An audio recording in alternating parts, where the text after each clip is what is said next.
Marta Raquel Irakawa, una joven estudiante, allá por el año 2002, fue víctima de lo que hoy se conoce como un feminicidio.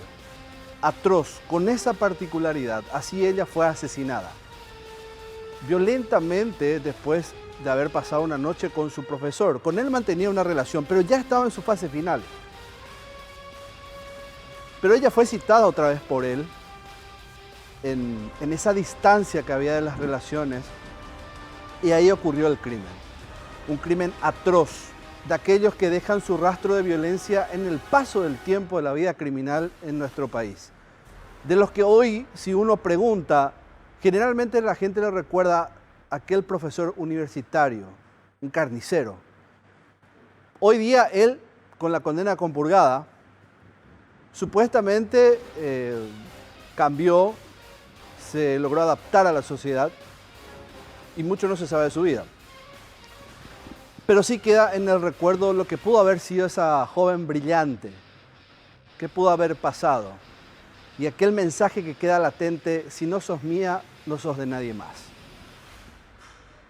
Y me hace recordar a un libro de la periodista inglesa que después se dejó del periodismo del diario The Sun a convertirse en una experta criminóloga, e investigó el caso de Jack el Destripador como si fuera un documental, dándole un sentido novelesco.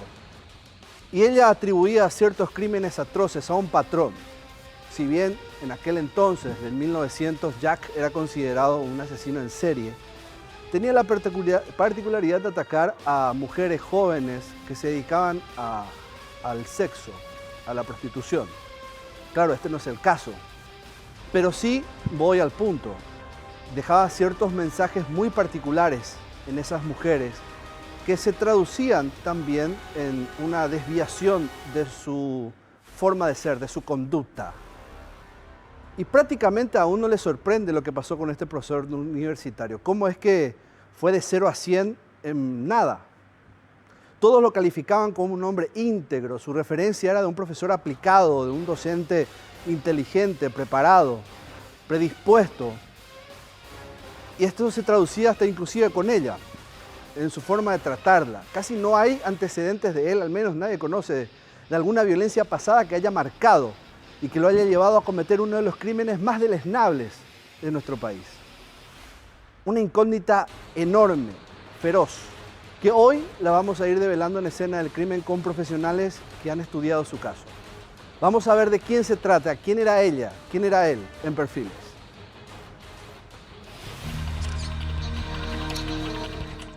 Perfiles. Víctima. Nombre: Marta Raquel Orué Irakawa. Edad: 24 años. Nacionalidad: paraguaya. Domicilio: Jejuí y Hernandarias de Asunción. Profesión: estudiante. La joven universitaria había llegado a la capital para estudiar y trabajar. Cursaba 3 carreras al mismo tiempo. Autor: nombre: Hugo Tomás Ramírez Sosa. Edad: 44 años. Nacionalidad: paraguaya. Domicilio: Barrio Santa Ana, Asunción. Profesión: máster en economía y docente universitario. Conocido por sus amoríos con alumnas, mató y descuartizó a la víctima y sus restos los repartió por toda la ciudad. Marta Raquel Orué Irakawa, 24 años, ciudadana paraguaya con ascendencia oriental. Ella vivía en el centro de Asunción, estudiante universitaria. Prácticamente ella estudiaba 2 carreras al mismo tiempo. Se preparaba, de hecho, para una vida profesional muy dedicada, muy disciplinada. Y en medio de esa vida estudiantil fue que le conoció a él.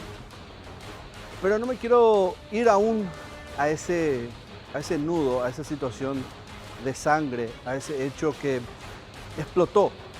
De repente todo detonó. Básicamente así fue. Al parecer no había hechos que conduzcan a pensar de que iba a terminar de esta forma. Sí, era una relación que iba en desgaste, pero no de esta forma. Y Orué Irakawa era una joven que necesitaba una vida completa, no solo en los estudios, también en lo sentimental. Ella buscaba de alguna forma estabilizar prácticamente todo en su vida. Y así básicamente la recuerdan, como una joven alegre, una joven predispuesta, una joven muy dedicada, muy disciplinada prácticamente en todo en su vida. Y cómo es que una relación con un hombre, que si bien era mucho mayor que ella, pudiera traducirse en una estabilidad, más aún cuando era el docente de la universidad donde ella estaba. Es por eso que esa relación, ese sentido posesivo que él tenía, llevó a una ruptura de la relación. Ahí fue que ella dijo basta y comenzó otra relación. Pero para entender más cómo es que ella pensaba, cómo ella se comportaba, qué fue lo que le llevó a la relación con el docente y cómo fue que terminó todo, acudimos a personas de su entorno y ellas las describen de la siguiente forma.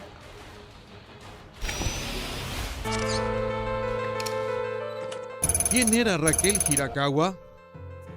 De raíces orientales, Marta Raquel Orué Hirakawa, de 24 años, nació en San Ignacio, Misiones. Cumplida su mayoría de edad, llegó a la capital para estudiar y trabajar con ansias cargadas de un próspero futuro. Amigos y familiares coincidieron en que Marta fue alumna ejemplar de excelentes calificaciones desde la escuela. Egresada del Bachiller Comercial y Humanístico del Colegio Rigoberto Caballero de su ciudad natal, estudió en principio biología en la Universidad Nacional de Asunción, pero dejó la carrera antes de concluir el primer año. Amante de la lectura y los negocios, decidió conjugar sus pasiones y estudiar al mismo tiempo 2 carreras, mientras a la par aprendía a hablar inglés. Así llegó a la Universidad Autónoma de Asunción para formarse en Comercio Internacional y Derecho. Cursaba el último año de la primera y el tercero de la segunda. Fue justamente allí donde conoció a Hugo Tomás Ramírez a finales de los 90. Tiempo después, comenzaron una relación que no tuvo demasiado éxito, pues duró apenas unos meses. Ella decidió ponerle punto final debido a los constantes maltratos que recibía por parte del docente, a quien los celos lo descontrolaban. Separado de su primera esposa, Hugo Tomás era oriundo de Horqueta, de profesión economista, era catedrático y además se desempeñaba como vicerrector de la UAA. En el tiempo en que pasó de ser un exitoso profesional a un cruel homicida, estaba de novio con Norma Carolina Osorio Cabral, una joven de 27 años con quien se mostraba en público, pero sin evitar los encuentros furtivos y arrebatos de pasión con Marta. Ella, a un año de poner fin a su noviazgo con el docente, solo pensaba en cortar de raíz aquellos clandestinos encuentros. Para entonces había iniciado una relación con un muchacho de nombre Ronald, con quien pretendía unirse en matrimonio, situación que la llevó a recibir amenazas por parte de Hugo Tomás. Él nunca asumió la ruptura y constantemente la hostigaba, la amenazaba y violentaba física y psicológicamente, afirmando que debía ser solo suya. El sábado 26 de enero, ella recién llegaba a su departamento ubicado entre las calles Jejuí y Hernandarias en Asunción. En ese momento escuchó que alguien llamaba a su puerta. Era Hugo Tomás. Luego de mucha insistencia logró convencerla que lo acompañara a su domicilio. Se mostró bastante amable y prometió que iría solo en plan de amigos para corregir algunos exámenes, y ella aceptó ir. Lo que no sabía era que ese día sería el último de su vida.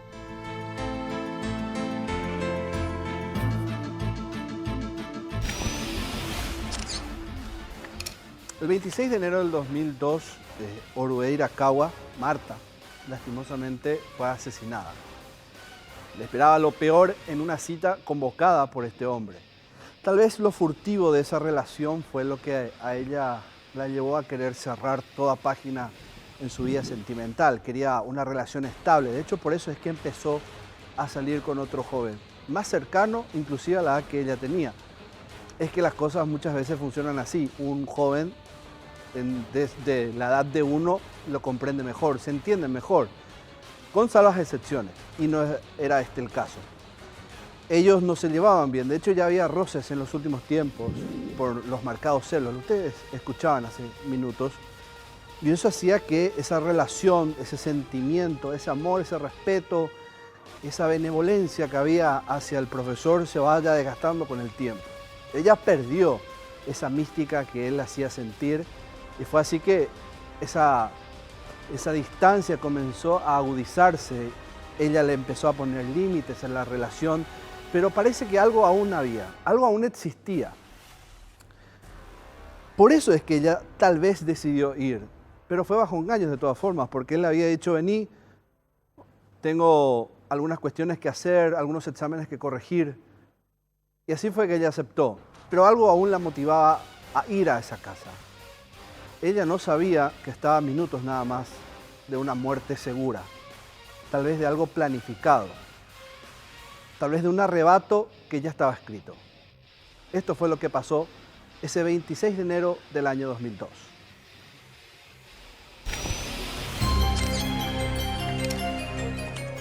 ¿Qué pasó? La noche caía lentamente sobre la ciudad de Lambaré. Era el sábado 26 de enero del 2002.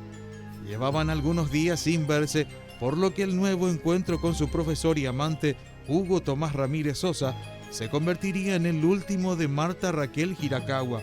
Él lo tenía todo planeado, pero para la joven, de apenas 24 años, era una más de esas noches que podía acabar en pasión desenfrenada con el hombre que alguna vez había dicho amarla y que ese día se convertiría en su verdugo. Ellos llegaron hasta la vivienda del docente ubicada entre las calles Piribebuicas y Bernardino Caballero, a pocas cuadras del motel Regios. Tras mantener relaciones íntimas con él cerca de las 22 horas, Marta Raquel quiso darse un relajante baño. Esto sería el preludio de una noche de horror. La mente de la muchacha estaba muy lejos. Con los ojos cerrados, disfrutaba de una sesión de hidromasaje en la lujosa vivienda de Ramírez Sosa. Ella no atinó siquiera a pedir auxilio cuando la primera estocada penetró en su espalda. Esto se repetiría 7 veces más, provocándole la muerte en ese mismo instante, mientras su sangre se confundía entre la tibia agua de aquella bañera.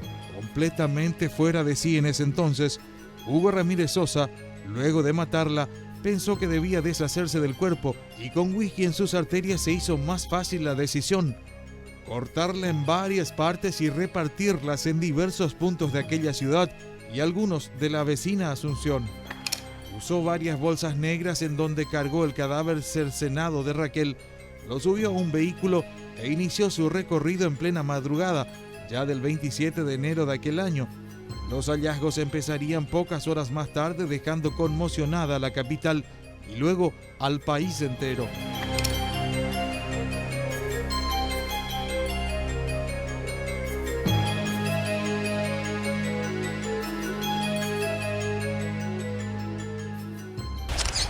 Antes de salir de su casa, limpió toda la escena del escalofriante homicidio, intentando esconder lo que había sucedido. Tomó su celular y llamó a su novia, Norma Carolina Osorio Cabral. Dijo que la extrañaba y que iría a buscarla, y así lo hizo. Posteriormente, fue detenido en compañía de Norma. Pese a negar ser el artífice del macabro asesinato, las evidencias en su contra fueron contundentes.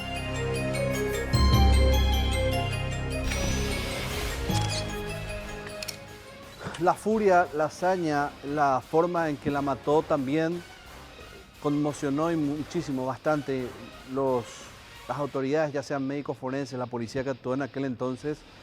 Costaba mucho describir esa escena. Fíjense ustedes que encontrar los cuerpos de una mujer e ir eso acopiando de manera que después pueda pasar a una etapa forense, de manera a examinar y determinar las causas de la muerte, realmente sacan a cualquiera de una situación normal. Nadie se espera vivir una situación así.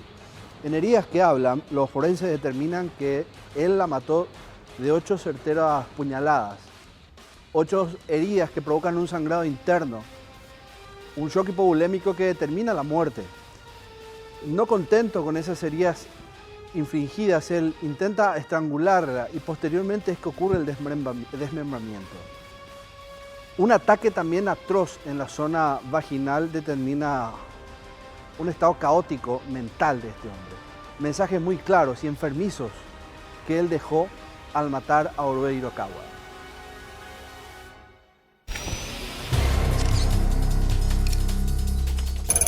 Heridas que hablan. 8 puñaladas fueron las que causaron la muerte de Marta Raquel Hirakawa en enero de 2002. Hugo Tomás la atacó por la espalda. 5 de las heridas recibió a la altura de la curva torácica en la espalda media y a la altura del hombro. Otras 3 puñaladas Ramírez le aplicó en el pecho.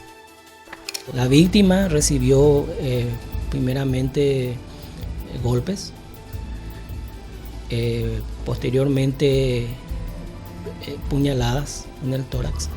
Según el informe forense, el cadáver presentaba además otros signos de violencia, pues al no lograr que muriera, el autor intentó estrangularla con el cordón de un electrodoméstico. No contento, la hirió con varias estocadas en los genitales hasta prácticamente extirparlo. Un enfermizo y claro mensaje: ella debía ser solo de él. Luego la cercenó en varias partes. La fuga masiva de sangre le produjo un colapso pulmonar, reacción conocida como neumotórax, que acabó por producirle la muerte por un shock hipovolémico por múltiples heridas de arma blanca. La muerte por múltiples lesiones torácicas produce una patología, una situación realmente que pone en riesgo la vida, que se llama neumotórax. Se junta aire no solamente debajo de la piel en el tejido graso, sino también en el tórax mismo. Aparte de sangre que se junta también en el tórax por el sangrado. Licenciada Mirna Vallejos, ella sos psicóloga forense, estuviste con él, con Hugo Tomás, fuiste a la cárcel, conversaste con él, pero me decías que algo que te llamó la atención y que también es un factor muy reiterativo en criminales que cometen homicidios tan agudizados como este, el no reconocer, no aceptar que cometieron un hecho de este tipo, y la falta de arrepentimiento que acompaña a ese desconocimiento, ¿verdad, licenciada? Buenas noches a la audiencia. Quisiera aclarar en qué contexto pude conversar con el victimario realizando un trabajo de tesis en la penitenciaría de Tacumbú. Me llamó la atención su trabajo en el pabellón cristiano, ¿verdad? Estaba realizando trabajo de docencia y lo hacía de forma tan amena y mantenía una relación muy buena tanto con los pastores, con las guardias de seguridad, como los reos también que acudían a él para la enseñanza, ¿verdad? Conversando así con él, lo poco que pudo dar información sobre el crimen que él cometió es que él no recuerda nada de lo que no recordaba nada de lo que sucedió. ¿Cuánto ¿verdad? pasó del crimen cuando le preguntaste eso? 2 años. 2 años. 2 años. 2 años. O sea, él ya estaba condenado prácticamente, él ya tenía asumida su vida ahí. Ya estaba con una situación, yo le vi un poquito más arrepentido por las circunstancias que él estaba viviendo en ese momento en Tacumbú, ¿verdad? O sea, estaba arrepentido de estar en la cárcel, pero Resignado. supuestamente no sabía por qué estaba ahí. No, porque al evitar hablar del tema y al decirme a mí en ese momento que él no recordaba casi lo que pasó, que él realmente se dio cuenta ya posterior al asesinato de lo que había hecho, dimensionar lo que había hecho, es porque no mostraba ningún tipo de arrepentimiento ni darle importancia real, ¿verdad? Me decías, licenciada, que vos intentaste por todos lados buscar en el pasado de Hugo Tomás, pero no encontraste eso que muchas veces vemos en exámenes, en análisis exhaustivos, Sí. que en la vida pasada de una persona son factores detonantes, ¿verdad? Un trauma que tal vez con el tiempo detona ese comportamiento homicida. Efectivamente, la dimensión del crimen que realizó este ser humano encaja en un trastorno psicopático que generalmente tiene un desencadenante ya en la infancia, ¿verdad? Y bueno, en investigaciones que tuvimos, que realizamos, nunca lo hemos encontrado, ¿verdad? Tampoco hay antecedentes de que haya tenido alguna dificultad con sus anteriores parejas, ¿verdad? En contacto físico o agresivo. ¿Los padres ¿verdad? dieron con ellos? Tampoco. Nada en su vida que haya marcado. No, tampoco. ¿Cómo entonces la medicina forense entiende, salvo que lo estén ocultando, ¿verdad? Pero en el hipotético caso de que no haya un detonante particular, como un trauma, ¿cómo se explica como decía hace rato, un comportamiento de 0 a 100? El trastorno psicopático es un trastorno que puede desencadenarse en cualquier momento, cualquier situación tormentosa puede crearse en una situación límite de este tipo de personas. ¿Por qué? Porque ellos no manejan la frustración, no manejan los límites que le puedan dar las personas.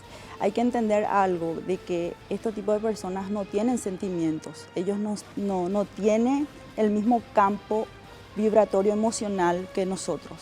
Es como enseñar a un daltónico los colores. Ellos lo que sienten es posesión sobre otras personas, no sentimientos. Y cuando esta persona, la víctima en este caso, rechazó a Tomás, lo que generó él fue una tormenta emocional que no pudo manejarla. Y lo que quiso es borrar toda huella o vínculo y de relación que tenía con esa persona. Y si no iba a ser para él, no iba a ser para nadie. ¿Coincidís conmigo en que, y perdonen ustedes que sea tan gráfico, pero el particular énfasis que hubo con haber destrozado el genital de la joven, coincidís que eso tiene un mensaje muy particular que se da en homicidas de mujeres, ¿verdad?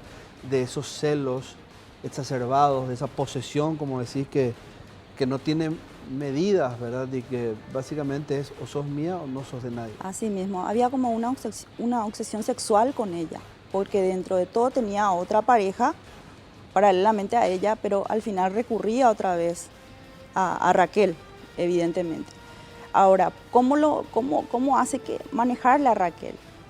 El psicópata lo primero que hace para encararle a su víctima en este momento, ¿verdad? Para poseerla, Raquel lo que hizo fue seducirlo. Pasó a la etapa de la seducción a intimarle. Tal vez con eso ya no pudo y engendró en él ya las escenas de violencia. Ya no tenía más dominio sobre Raquel. Y creo que eso es lo que en él engendró ese deseo ya de asesinarla, ya que él ya no podía más controlarla. Y ahí la diferencia entre un asesino en serie y tal vez un asesino puntual, por decirlo así, o de un único caso, ¿verdad? Son arranques y en el otro caso es como que no puede superar una etapa de su vida. Así mismo, pero en esta situación, él ya tocó un limbo. Él ya, de lo perverso uno ya no puede retroceder. A mí, lo que a mí me hace pensar es cómo se fueron dando el tratamiento que él pudo haber realizado en una zona, o sea, en un lugar de reclusorio donde sabemos que no existen las condiciones para que él tenga un buen tratamiento. Psiquiátrico, por El sobre todo. psicópata generalmente no tiene cura y tampoco no hay un tratamiento eficaz para que ellos puedan ser reinsertados. Hay una situación jurídica que obliga a reinsertarlos, pero la situación mental de la persona no siempre está en condiciones. Qué lástima que uno pudiera estar pensando ahora y él está libre y ojalá no tengamos que esperar otra situación, ¿verdad? Y ese es el miedo de repente, por eso en la tercera ocasión creo que le dieron la libertad condicional, porque él en tratamientos psicológicos, como decía Robert Hertz, que es un respetuoso psicólogo y especialista en trastornos psicopáticos, dice que lo único que hace el tratamiento psicológico es darle más herramientas a estas personas para manipular a las víctimas. Es como que le está entrenando a saber decir lo que hay que decir de cierta forma para ocultar algo. Obvio, porque hay que tomar en cuenta, el rasgo fundamental de estas personas que su nivel intelectual es muy alto. Sí. Entonces la manipulación y la mentira es algo que ellos van mejorando constantemente. Claro. Y subestimarlos es lo peor. A la vuelta del corte, ese tour macabro que hizo Hugo Tomás, repartiendo los restos de su víctima en bolsas de basura, en bolsas negras, en aquel 2002, aquí en Escena del Crimen.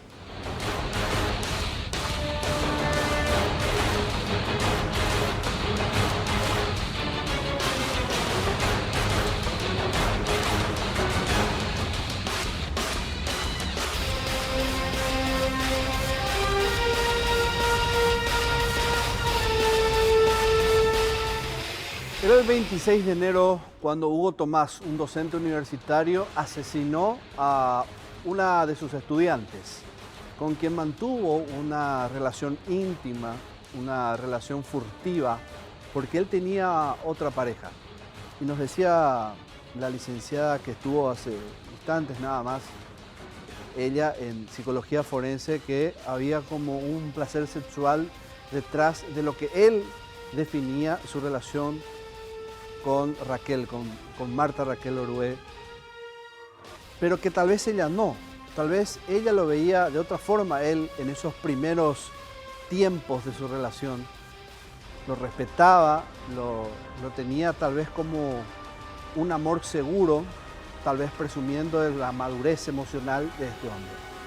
Pero con el tiempo, lo posesivo de Hugo Tomás, lo enfermiza de esa relación, hizo que de a poco se vaya desgastando, que de a poco eso vaya colapsando hasta llegar al punto en que ella, ya teniendo otra relación, teniendo a un joven, a un hombre más joven a su lado como pareja, decida responder a una llamada que él le hizo, pero citándole para otra cosa, no para verse en el punto de pareja, sino que supuestamente para ayudarla a corregir algunos exámenes.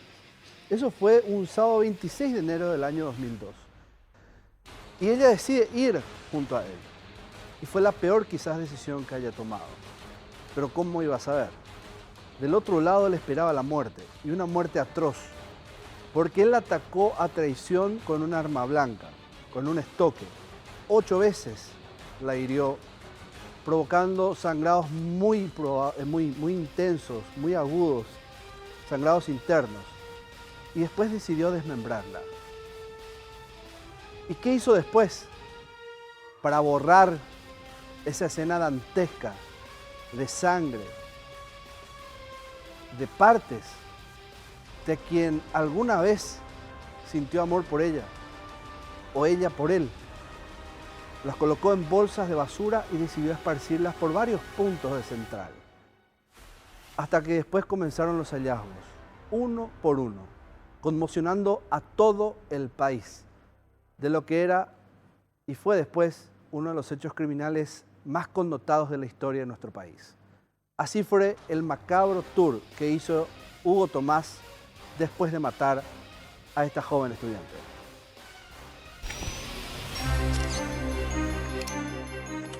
El macabro tour. Cuando la noche del sábado 26 de enero del 2002 se convertía en la madrugada del domingo, Hugo Tomás ya había acabado de cercenar el cadáver de Marta Raquel. Su plan estaba saliendo a la perfección, pues antes de cometer el asesinato pidió prestado el coche de su sobrino, un automóvil Volkswagen Gol, con el que concretaría el fin de sus planes. Casi calcando el modus operandi del argentino Justiniano Altamirano, el descuartizador de Palma-Loma en los años 80, Ramírez Sosa cargó las bolsas para ir abandonándolas en puntos distantes. En algunos sitios simplemente las arrojó desde la ventana del automóvil. Al mando del Gol, Hugo condujo por la calle Piribebuy en Lambaré. La primera parada del macabro itinerario fue a 500 metros de su domicilio, frente al Motel Regios. Ese momento eran las 3:45 de la madrugada. Algunos visitantes del albergue transitorio encontraron el torso desnudo de Raquel, sin cabeza y sin extremidades, además con incontables puñaladas y los genitales destrozados. Mañana muy temprano me habían avisado de un hallazgo de un cadáver hacia la zona de Lambaré. Acudimos ahí con toda la comitiva fiscal y recuerdo que encontramos, eso habrá sido tipo 5:30 de la mañana, si mal no recuerdo, encontramos efectivamente un cadáver en el empedrado, cerca de un motel que no recuerdo el nombre ahora mismo. Y lo que habíamos hallado en ese momento era el tronco.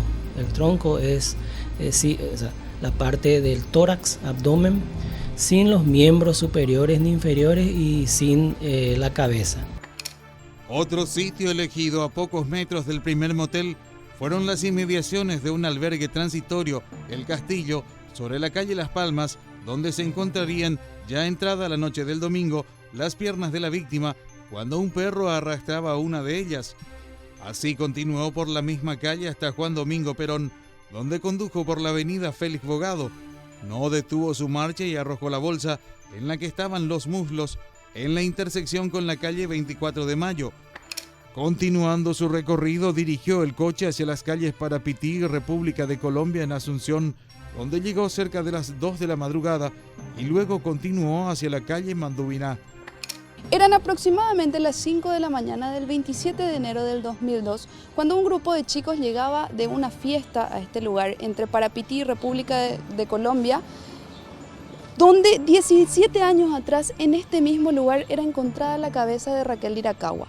Según cuentan los vecinos, este sitio era una casa completamente abandonada y llena de yuyos. En ese entonces, hace 17 años, cuando empezaba la historia del fin de Raquel Iracagua.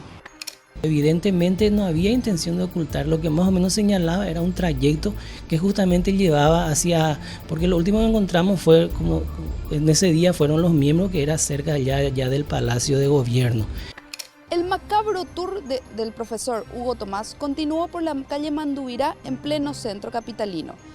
Entre 15 de agosto y Oleari inicialmente tiró la cartera y de pasada continuó hasta la calle Montevideo, donde finalmente arrojó los brazos de la mujer. El camino lo conocía muy bien. Era su trayecto rutinario camino a la casa de Norma, donde el asesino a sangre fría pasó la noche. Además, la seguía diariamente para asistir a su trabajo. Por la mañana era funcionario de la Presidencia de la República. Hugo Tomás estaba, después de haber dejado los restos de Marta esparcidos por prácticamente varios puntos de Central, no tuvo mejor idea que ir a dormir a la casa de quien era su pareja, o sea, la oficial. Disculpen que le diga así, pero es una manera de ir ordenando las cosas ante una confusa relación que llevaba él, una vida oculta que tenía, con Marta principalmente. Decidí ir a dormir ahí, las noticias empezaban a conocerse, a descubrirse los restos ocultos y todo comenzaba a explotar en cuanto a lo mediático. Fue así que la policía comenzó la investigación y de a poco iba revelando lo que era algo inminente. Es que Marta no tenía otro relacionamiento que pueda llevar a un desenlace de ese tipo. Fíjense ustedes, ella tenía una pareja actual, un chico, quien fue también indagado, porque uno lo que primero piensa como investigador es, si es que tenemos una escena como esta, una víctima asesinada de esta forma, evidentemente que aquí hay una cuestión pasional de por medio. Por más de que muchos defensores de la tesis de los crímenes a mujeres digan que no es correcto decir pasional o crimen pasional, el detonante o el núcleo de esos crímenes generalmente desatan un tipo de pasión desenfrenada. Que esa pasión sea enfermiza, podríamos entrar a cuestionar ahí. Y podría estar inclusive de acuerdo. La cuestión es, el punto, es que en este caso en particular, evidentemente que el camino a tomar era la de una pareja sentimental. Había un mensaje bastante claro en ese cuerpo.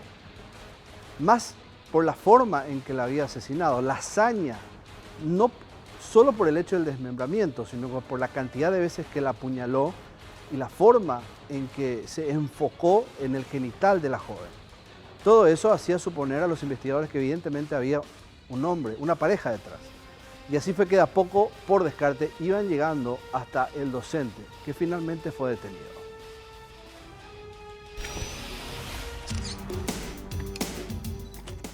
La detención de Ramírez.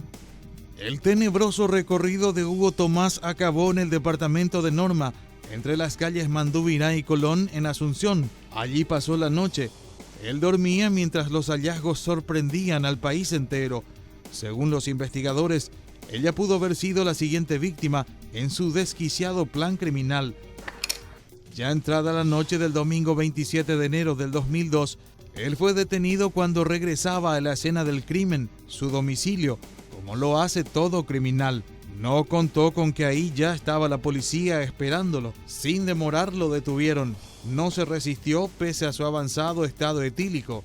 Él estaba aún al mando del coche de su sobrino, en el cual los investigadores encontraron pruebas irrefutables de su autoría, un reloj y un anillo pertenecientes a Marta Raquel, plenamente reconocidos por el novio de la víctima.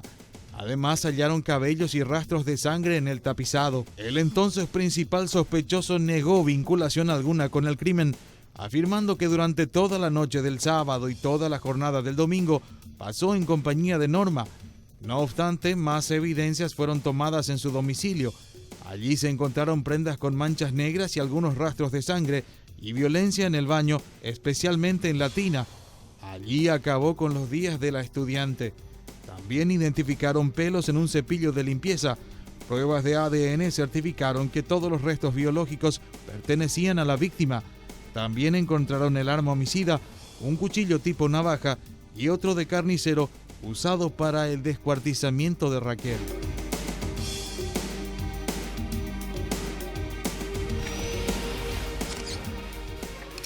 Teresa Ruiz Díaz, fiscal del caso, ¿cómo encaraste esta investigación?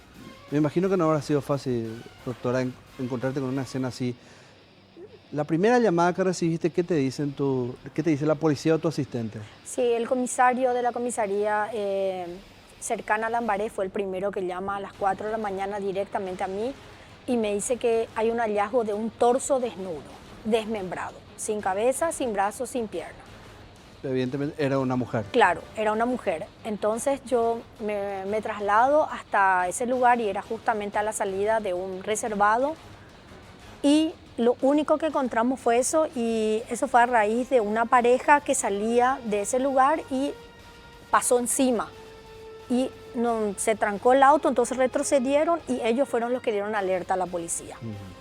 A partir de las 4 de la mañana, realmente hasta las 11 no tuvimos nada. No sabíamos de quién se trataba. O sea, no es que no sabíamos quién hizo, no sabíamos ni siquiera de quién se trataba. Claro, había forma de identificar. No, la esperanza que teníamos en la fiscalía era que se levante alguna madre y diga, mi hija no vino a dormir, no apareció. Dije, bueno, en algún momento. A las 11 de la mañana ocurrió el hallazgo de los brazos. A partir de ahí teníamos por lo menos las huellas dactilares ya, pero la policía no podía no podía contrarrestar si no sabía de quién se trataba.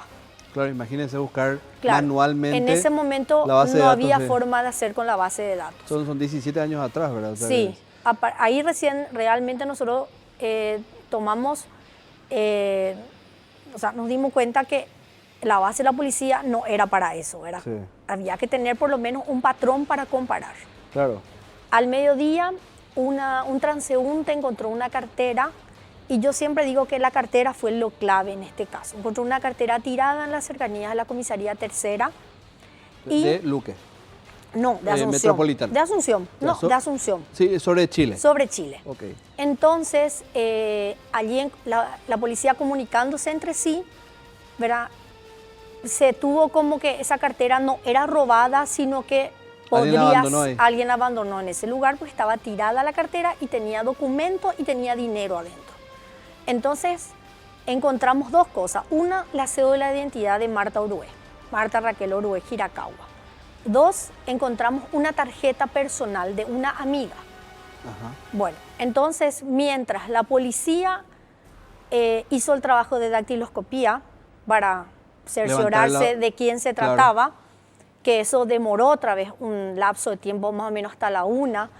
Nosotros con el comisario investigador llegamos a la casa de la amiga que tenía la dirección allí. Estamos en el 27 de enero del año 2002. Sí, domingo. 1 de la tarde. Sí. O sea, no había movimiento en ningún lugar, esa es la verdad. Llegaron a la casa de la amiga y ¿qué pasó ahí? Y a la casa de la amiga le dijimos, ¿vos le conocés a Marta Orué? Sí, ella es mi amiga. Bueno, está muerta, le dije. Y ella lo primero que dice, el profe. ¿Qué profe?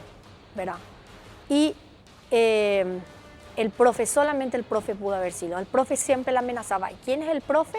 Se sube con nosotros en la camioneta, nos lleva y ella nos muestra la casa del profesor. ¿Verdad? ¿Él estaba durmiendo en la casa de la pareja? No, después nosotros descubrimos que él estaba en un almuerzo en ese momento. Porque, bueno, a partir de ahí nosotros pedimos una orden de allanamiento, entramos a la casa, no había nadie. La verdad que la casa estaba muy limpia. Solamente porque entramos a buscar sangre encontramos. Pero había muy poca sangre en el techo del baño. Y si bien es cierto, había 2 cuchillos, los cuchillos no tenían resto de sangre. ¿verdad? Entonces no podíamos todavía incriminarle. Pero ¿qué pasó? Le esperamos a él. No sabíamos dónde estaba y él viene y los vecinos mientras tanto nos relatan que él se estaba moviendo en un Gol perteneciente a un policía, a un sobrino policía, que la noche antes no había utilizado su Honda rojo.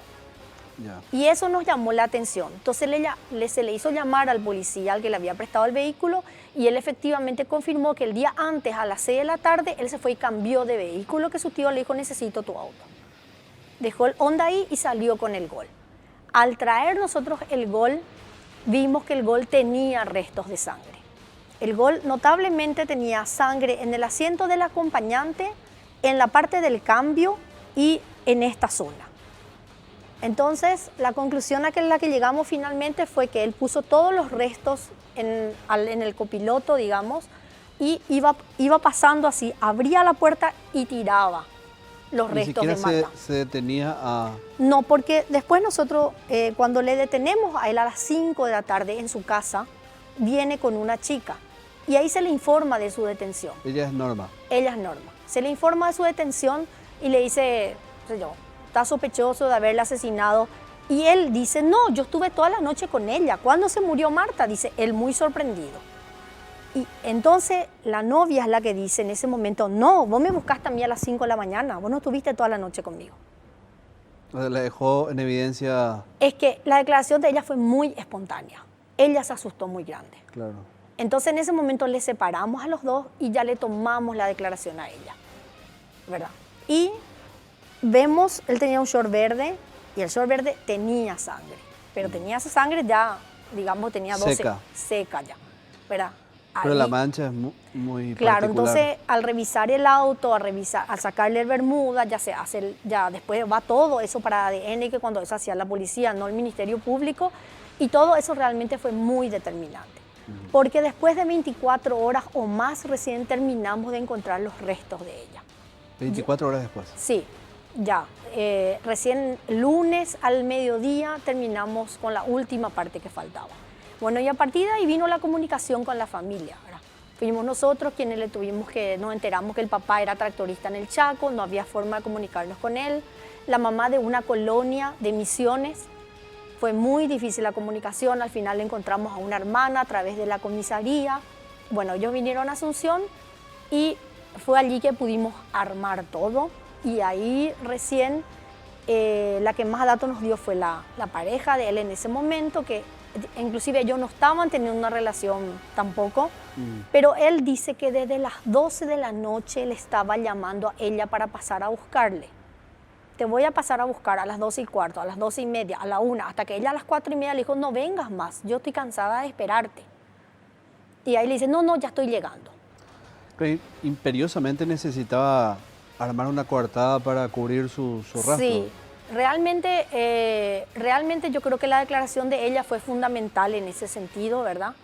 Porque ella es la que da la hora exacta en que él le buscó a ella y después por el extracto de las llamadas vemos que efectivamente él le llamó como 20 veces a ella, diciéndole ya me voy a buscarte, ya me voy a buscarte. Eso es lo que ella relata después y se comprueba con el cotejo de las Claro, llamadas. eso es imposible. ¿Dónde estuvo si no fue con ella? Claro. Que básicamente Y cuadró bastante. Y lo que hace es, él en el camino a su casa, a la casa de la novia, él reparte los restos. Pero también me cuenta la novia en un momento de su declaración que cuando ellos venían a las 5:30 de la mañana a la casa de él del centro para dormir allí, dice que él para y dice, allá ha de estar la fiscal del menor haciendo alcotés. Dice que le dice a ella. Sí. Y era él que se fue a ver si nosotros habíamos encontrado el cadáver. Entonces ahí viene la famosa teoría que el delincuente vuelve al lugar de los hechos. Claro, que vuelve a ver el lugar donde mató. Sí, no, el lugar donde tiró el primer pedazo del cuerpo. Claro, porque el crimen en sí ocurre En la casa. en la casa. En la casa, sí. Doctora, sé que al final de cuentas el trabajo del Ministerio Público es el de determinar quién es el responsable, pero ¿por qué le mató? O sea, ¿cuál fue el detonante de toda esta situación? Nosotros solamente a través de la amiga de ella pudimos sacar algunas conclusiones, ¿verdad? La conclusión que sacamos es que ellos fueron pareja un tiempo. Pero muy corto. No, fueron pareja bastante tiempo, como 2 años, pero ya habían terminado hacía bastante tiempo. O sea, hacía como 1 año que ya no estaban juntos. Pero se frecuentaban de vez en cuando. Lo que pasa es que ella tenía un hermano enfermo, aparentemente, y él le ayudaba con el hermano, le ayudaba. Ella quería trabajar en la Secretaría Técnica de Planificación, no sé si trabajó o no trabajó.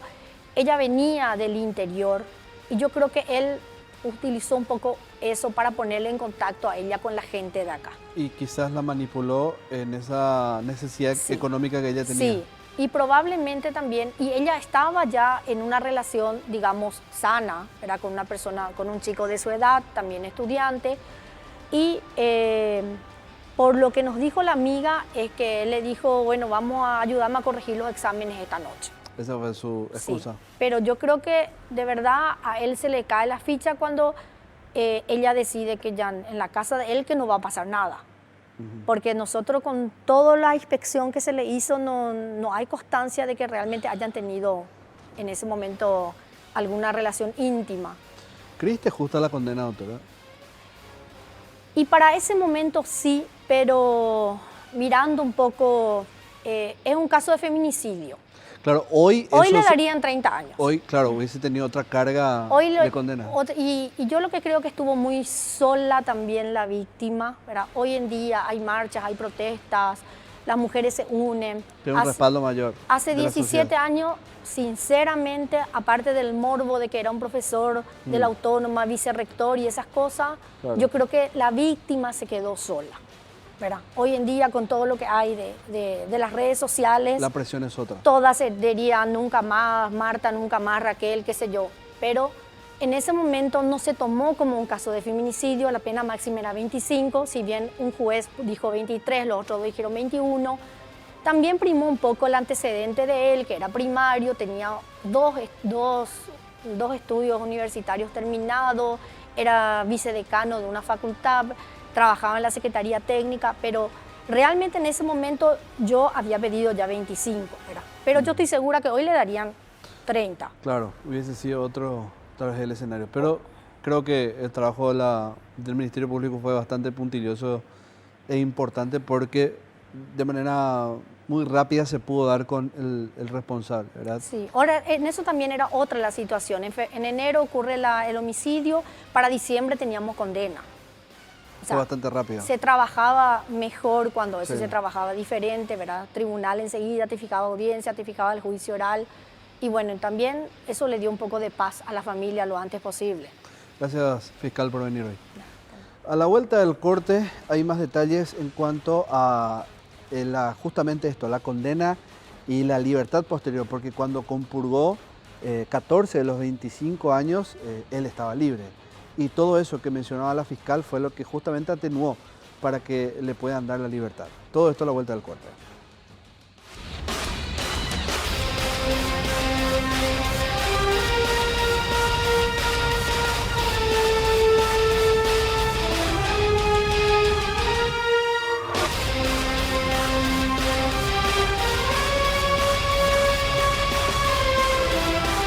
Marta Raquel, una estudiante de poco más de 20 años, vino del interior del país buscando progresar en sus estudios en la capital, pero encontró la muerte en uno de sus docentes, Hugo Tomás, quien después intentó ocultar, pero una rápida investigación permitió llegar a él detenido y a una condena efectiva, 25 años, la pena máxima en aquel entonces, en aquel 2002. Así fue la condena y su posterior libertad.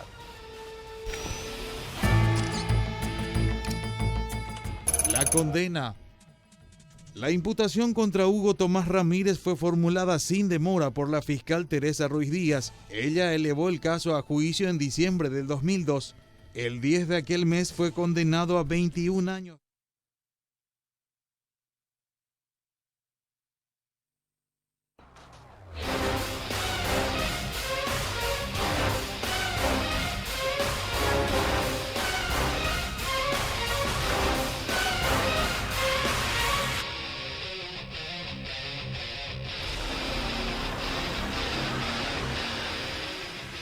Hugo Tomás, el profesor que mató a su estudiante el 26 de enero del año 2002, fue condenado a 21 años de cárcel, pero casi de forma inmediata, tuvo su libertad por buen comportamiento y haber desarrollado un ambiente normal, hasta ordenado en la cárcel, sirviendo como docente. Cuestionado, por cierto, en algunas formas la decisión. Pero finalmente esto ocurrió después de 14 años, cuando cumplía parte de su condena.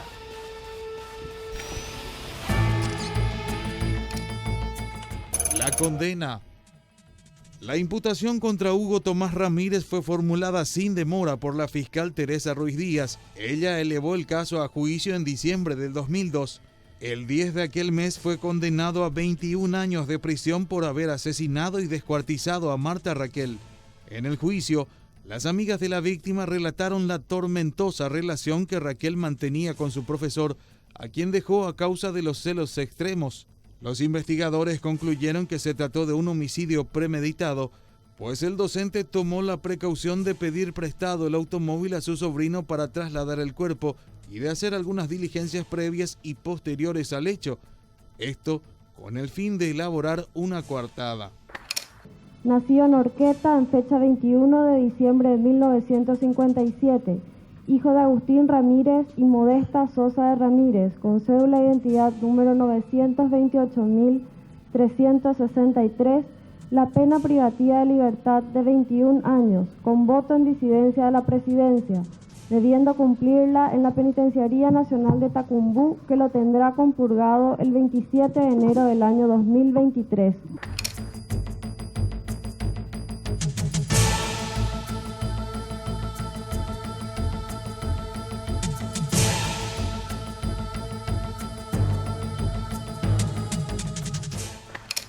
Después de 1 año y medio de su ingreso al penal de Tacumbú, Hugo Tomás Ramírez, máster en economía, se integró al programa del Pabellón Evangélico Libertad a mediados del 2003.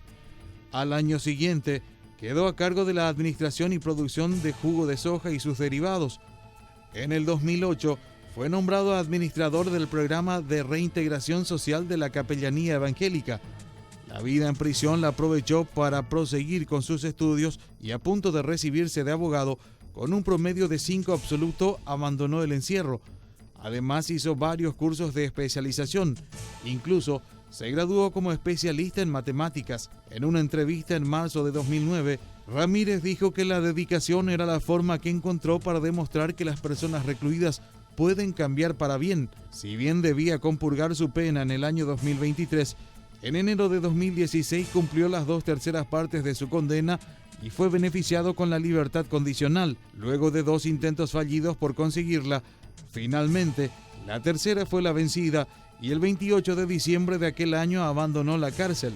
Durante su estadía en prisión volvió a casarse y trajo al mundo un hijo que al momento de su salida tenía 2 años y actualmente tendría 5.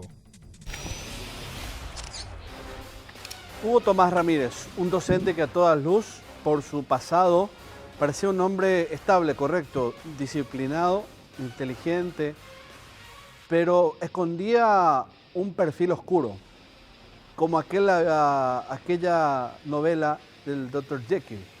Tenía un alter ego que salió en aquel 26 de enero del año 2002 a asesinar a esta joven, a Marta Raquel. Tal vez una forma romántica de expresar lo que la psicología forense en aquel momento no pudo encontrar en su pasado, cuál fue el detonante que lo llevó a pasar de una persona que parecía normal, pero sí ya con serios rastros de celos posesivos, de celos enfermizos, a asesinar y descuartizar a una joven, a su estudiante, a quien le confiaba y ella confiaba en él. Claro, ya distanciados en el momento en que todo ocurrió, pero él no estaba dispuesto a dejarla ir. Y así fue que terminó de manera muy joven la vida de Marta. En la memoria de toda su familia, de ella, va este programa. Nos vamos a volver a reencontrar la próxima semana en un capítulo más de Escena del Crimen. Y no me voy sin antes despedirme de aquellos que siempre me acompañan programa a programa, la familia de Óptica Carrón, que está sobre la calle Cerro Corá y Tacuarí. Vayan siempre y busquen las mejores ofertas en marcos de lentes en las temporadas que van llegando y que van cambiando de a poco. El marco más exigente, los más durables, van a encontrarlo ahí. Nos vamos a reencontrar la próxima semana y no se olviden que todos los sábados se repiten los capítulos aquí siempre por Unicanal. Hasta luego.